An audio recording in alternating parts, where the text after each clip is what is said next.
ETF index mutual funds నేర్చుకుని stock మార్కెట్లో రాణించాలనుకుంటున్నారా? వెంటనే ఈ నెంబర్కి కాల్ చేయండి.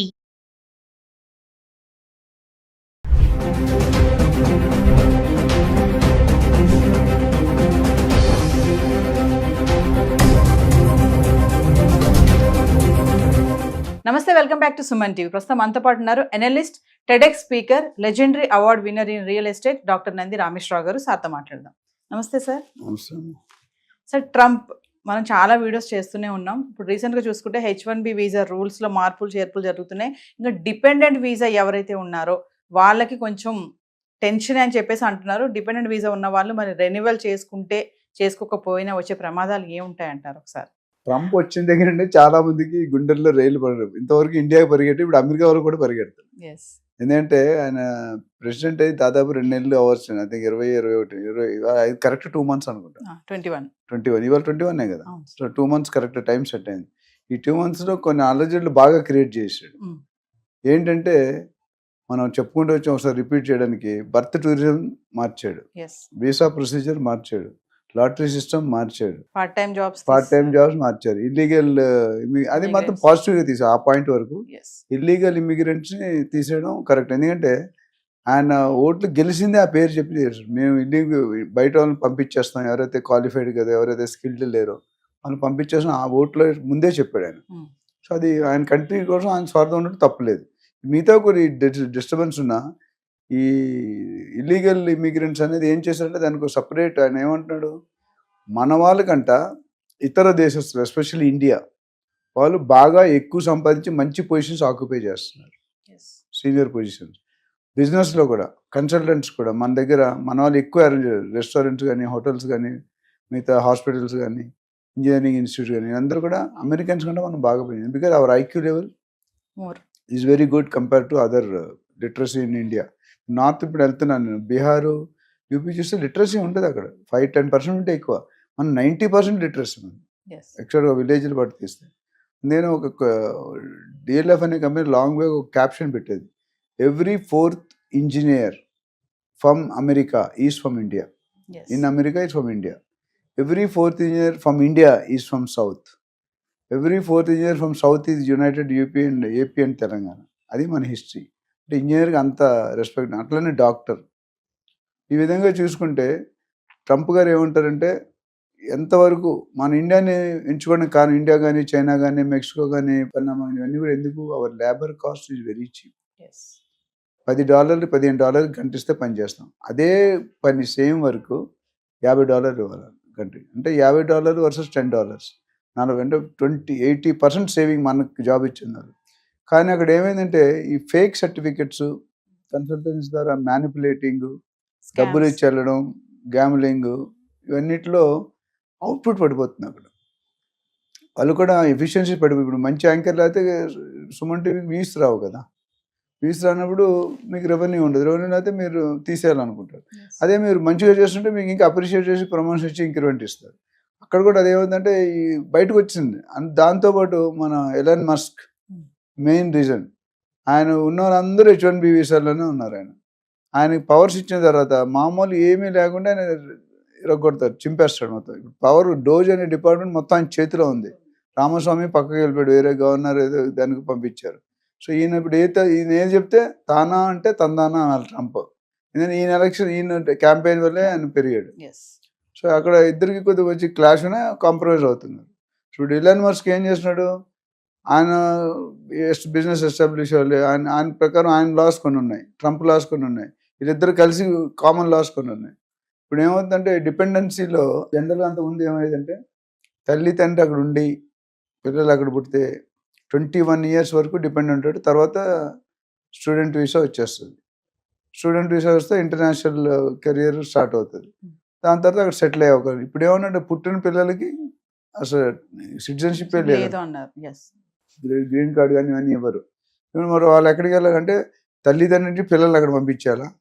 అది అయిపోయినట్టుంది, February 20 వరకు ఏదో డేట్ ఉంటుంది కదా. కోర్టులోనే ఉంది సార్, ఇంకా ఆర్డర్ రాలేదు కదా. అంత ఈజీ కాదు అది. ఎందుకంటే 150 years బట్టి ఉన్న లాని ఒక్కసారి కదిలించడం అంత ఈజీ కాదు. అంటే ఈవో సైన్ చేశాడు ఎగ్జిక్యూటివ్ ఆర్డర్, బట్ ఈవో సైన్ చేసిన ఆర్డర్లన్నీ అమలు పరచాలని ఎక్కడ. ఎందుకంటే సెనేట్ ఉంటుంది, వాళ్ళకి గవర్నర్ క్యాబినెట్ ఉంటుంది, మనకి ఎట్లయితే ఇక్కడ క్యాబినెట్ ఆమోదించారు అక్కడ కూడా ఆమోదిస్తేనే లేదా బ్యాక్ టు పెవిలియన్ వస్తుంది. బట్ ఇప్పుడు యాజ్ ఆఫ్ నో హోల్డ్లో ఉంది. అంటే ఇవ్వనని చెప్పట్లేదు, ఇస్తానని చెప్పట్లేదు. సరే, ఇంకో విషయం ఏంటంటే H1B వీసాకి ఇలాంటి మార్పులు చేర్పులు చేయడం వల్ల అమెరికన్స్ చాలా ఇబ్బంది పడుతున్నారు అనేది ఒక విమర్శ అయితే నడుస్తుంది. దీన్ని ఎలా చూడొచ్చు అంటారు? ఒకటి ఫ్యాక్ట్గా చెప్పాలంటే మన వాళ్ళు బయట వాళ్ళు ఎక్కువ వచ్చి ఆక్యుపై చేసి వాళ్ళకి జాబ్స్ లేవనేది ఆల్రెడీ అంత ముందు ఉంది. ఇప్పుడు నేను అమెరికన్స్ కూడా కొన్ని రూల్స్ పెడుతున్నాను. ఆ రూల్స్ వల్ల ఇప్పుడు బోత్ సైడ్స్ క్రికెట్లో డబుల్ స్పిన్ అటాక్ అంటాయి. రెండు పక్కల స్పిన్ అంటే ఒకసారి రన్ రావు, వికెట్లు పడిపోతాయి, క్లోజ్ ఫీల్డింగ్ పెట్టి. ఇప్పుడు ఏమైంది, ఫస్ట్ ఒకటే ఉండేది, ఇప్పుడు రెండోది ఏంటంటే మనకి ఏమేంటి కండిషన్ వాళ్ళు కూడా కొంతమందికి అప్లై అవుతున్నాయి. అప్లై అయినప్పుడు they are not very happy. ఈయన అసలు ఎందుకు ప్రెసిడెంట్ అయ్యాడు? ప్రెసిడెంట్ గారు ట్రంప్ గారి ఉద్దేశం ఏంటంటే అమెరికాలో ఒక రూల్ ఏంటంటే any president can become for 2 terms. మన నరేంద్ర మోడీ 6 సార్లు 3 సార్లు సీఎం, 3 సార్లు, అక్కడ అలాగ ఉండదు. Only maximum George Bush, Bill Clinton, Barack Obama అందరూ కూడా 2 times, 3 times లేదు. అయితే ఇక్కడ ఈయన రికార్డ్ బ్రేక్ చేసిన ట్రంప్ మధ్యలో ఓడిపోయాడు, ఇప్పుడు ఇచ్చాడు. తర్వాత అది రాదు, ప్లస్ ఏజ్ కూడా అయిపోతుంది, 82 years అవుతాడు. సో నేను మళ్ళీ ప్రెసిడెంట్ అవ్వాలను, నేను ప్రెసిడెంట్గా దిగిపోయే ముందు హిస్టరీని రీరైట్ చేస్తాను, అందుకనే 150 సంవత్సరాల చరిత్ర గల పాలసీని నేను మార్చానంటే చరిత్రలో ఉండిపోతాడు. చాలామంది నేను ఒకసారి చెప్తుంటాను మీటింగ్స్లో, మీరు చదువుకున్న స్కూల్కి కానీ కాలేజీకి కానీ మీరు ఎప్పుడైతే చీఫ్ గెస్ట్కి వెళ్తారో ఆ రోజు మీరు ఆనందంగా ఉంటారు. మీరు జేడీ లక్ష్మీనారాయణ చెప్తారు, ఇది IPS ఆఫీసర్, మీరు ఆటోగ్రాఫ్ అడగడం కాదు, మీ ఆటోగ్రాఫ్ అడగాలి. మీరు జనంలో ఒక మెంబర్గా ఉండకూడదు, మీరే రీజన్ అయ్యి జనాలు మీకోసం రావాలి.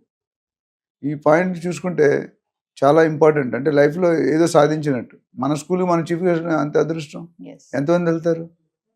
కమింగ్ బ్యాక్ ఏంటంటే ఈయన ట్యాక్స్లు ఇంపోజ్ చేస్తుండే ఇండియన్ గవర్నమెంట్. ఇండియా వాళ్ళు చేస్తాం కాబట్టి మేము కూడా పెడతాం, వీలైతే 100% పెడతాం. అంటే బయటికి బాయ్ అయినా లాన్ అన్న యుద్ధాలు జరుగుతూనే ఉన్నాయి. కనిపించిన మహాభారతం యుద్ధాలు ఉంటుంది కదా, అటు కురుక్షేత్రం అట్లా ఉన్నదన్నమాట. సో ఓవరాల్గా చూసుకుంటే students are not happy, H1B visa are not happy, employment already కొన్ని వేల మంది లిస్ట్ అయ్యారు. లాస్ట్ టైం 18,000 కొంతమంది వచ్చేసారు, ఇంకా కొంతమంది వస్తున్నారు. రానున్న రోజుల్లో లాస్ట్ టైం మాట్లాడుకున్న 54 లక్షల్లో 18 లక్షలు ఇల్లీగల్ ఇమిగ్రెంట్స్, చదువు లేకుండా, స్కిల్ లేకుండా, నాలెడ్జ్ లేకుండా, ఫేక్ సర్టిఫికేట్స్ పెట్టి.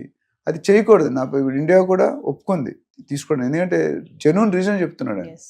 ఆయన కొద్ది క్రాక్, కొద్ది నాటి అయినా ఆయన దేశం కోసం ఆయన కష్టపడంలో ఎటువంటి తప్పు లేదు.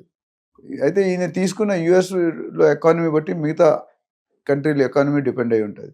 ఇప్పుడు చాలామంది ఏమంటారు, ఇంకా ఇలా జాబులు తీసుకుంటూ పోతే నెక్స్ట్ పరిస్థితి ఏంటి? ఈ జాబులు అప్పుడు వాళ్ళకి ఆల్టర్నేటివ్ ఏం చెప్పాడు, మీరు లీడర్స్ని డెవలప్ చేయండి. ఇప్పుడు మీకు టీమ్ లీడర్ ఉన్నాడు మీ కంపెనీలో, CEO ఉన్నాడు, డిఫరెంట్ పొజిషన్స్ ఉన్నాయి. ఎందుకు? Level of hierarchy. అట్లా అక్కడ కూడా లెవెల్ ఆఫ్ హైరారీ కొంతమంది లీడర్స్ని అపాయింట్ చేసి డైరెక్టర్గా వాళ్ళని ఇండియన్స్ బయట వాళ్ళ పొజిషన్ భర్తీ చేయడానికి మీరు టీం డెవలప్ చేసి ట్రైన్ చేయండి అంటున్నాడు. అంటే ఈజ్ వెరీ క్లియర్ దట్ ఇప్పుడు ఈ doesn't want others to come. కొత్త వాళ్ళు వెళ్ళడం అనేది కళ. 2010-11 తర్వాత అప్లై చేసిన వాళ్ళు ఎవరికి లక్షల్లో వెయిటింగ్ ఉంది, ఎవరికి వచ్చే దాఖలాలు లేవు. అంతకుముందు 2010 ముందు వెళ్ళిన వాళ్ళు బతికిపోయారు, వాళ్ళకి ఛాన్స్ లేదు. Waiting list too much. మా సెకండ్ అవార్డ్ క్లబ్ అని ఉంది మారేడుపల్లిలో, 30 years వెయిటింగ్ లిస్ట్. ఇవాళ అప్లై చేస్తే మీరు 35 అనుకోండి, 40 అనుకోండి, 70 సంవత్సరాలు అప్పుడు మీరు ఏవే ఎంజాయ్ చేస్తారు. బట్ ప్రీమియం క్లబ్, ఇండియాలోనే one of the top most club. అక్కడ వచ్చే వాళ్ళు కలెక్టర్లు, IPS, బిజినెస్లోనే MDs వాళ్ళు వస్తారు. సో ఓవరాల్గా చూసుకుంటే ఇది ఇంపాక్ట్ అనేది కొద్దిగా పడుతుంది. ఎందుకంటే ఇప్పుడు ఆల్రెడీ US ఎంప్లాయ్మెంట్ తిరిగి వచ్చిన వాళ్ళు, కొంతమంది స్టూడెంట్ వీసాలో మనం లాస్ట్ టైం అడుగున్నాం OPT, అందులో రూల్స్ మార్చాడు, లాటరీ సిస్టమ్ రూల్ మార్చాడు, వీసా రూల్ మార్చాడు, ప్రొసీజర్ మార్చారు, ప్రీమియము, నార్మల్, ఆర్డినరీ. సో ఇవన్నీ చూసుకుంటే ఇంపాక్ట్ అనేది ఇండియా మీద డెఫినెట్గా కొద్దిగా పడుతుంది. ఇప్పుడు ఏమంటారంటే మీరు కానీ ట్యాక్స్లు తగ్గించకపోతే మేము డబుల్ ట్యాక్సేషన్ చేస్తామని చేస్తున్నాం. అట్లానే ఇప్పుడు పెట్రోల్ కానీ, డీజిల్ కానీ, ఆయిల్ ఇవన్నీ కూడా మిగతా దేశం ఏవైతే వాళ్ళు ఇంపోర్ట్ చేసుకుంటున్నారో అది కూడా ఇక్కడ డెవలప్ చేయమన్నాడు. అమెరికాలోనే డెవలప్ చేయడం వాళ్ళు తీసుకున్నాం. డెసిషన్స్ అన్ని ఎట్లా ఉన్నాయంటే కొద్దిగా హార్ష్గానే ఉన్నాయి. సో ఎంతవరకు దారితీస్తుందో మనకు తెలియదు. ఏదేమైనా సార్, ట్రంప్ వచ్చిన 2 నెలల్లోనే చాలా ఆయన పరిపాలన ఏం సరిగా లేదు అని చెప్పేసి అమెరికన్స్ నుంచి కూడా ఒక విమర్శ అయితే నడుస్తుంది. దాన్ని ఎలా చూడొచ్చు అంటారు? ఇప్పుడు అది నేను 100% అగ్రీ అవును. ఒక గవర్నమెంట్ వచ్చినప్పుడు అపోజిషన్ ఎన్నైనా చెప్తారు. ఇప్పుడు మీ ఛానల్సే కొన్ని ఉన్నాయి, పేర్లు చెప్పాం. కొన్ని ఛానల్స్ బీజేపీకి సపోర్ట్ చేస్తాయి, కొన్ని ఛానల్స్ కాంగ్రెస్ సపోర్ట్ చేస్తాయి, కొన్ని ఛానల్ వైసీపీ, ఏదో ఉన్నాయి. సో ఫర్ ప్రో అండ్ రెండు పక్కల వయసు వరుస ఉంది. కొంత అయితే మార్కెట్ వచ్చి నడుస్తుంది వాస్తవమే, బట్ కొన్ని మంచి పనులు ఎవరు చెప్పట్లేదు కదా, ఓన్లీ చెడ్డ పనులు చదువు. అమెరికా అంటే ఇంతవరకు ఇతర దేశాల మీద యాక్షన్ తీసుకున్నాడు, ఇప్పుడు ఏంది అమెరికన్స్ మీద కూడా యాక్షన్ బౌన్స్ బ్యాక్ అవుతున్నారు. సో దానివల్ల it's not a good sign. But maybe నీకు తెలిసి ఒక 6-7 నెలల్లో పరిస్థితి అయితే అటైనా వెళ్తుంది, లేదా ఇటైనా వెళ్తుంది. ఇటు వెళ్తే బాగుపడతారు, అటు వెళ్తే కొద్దిగా లేకపోతే. You have to wait and watch. Thank you sir. Thank you.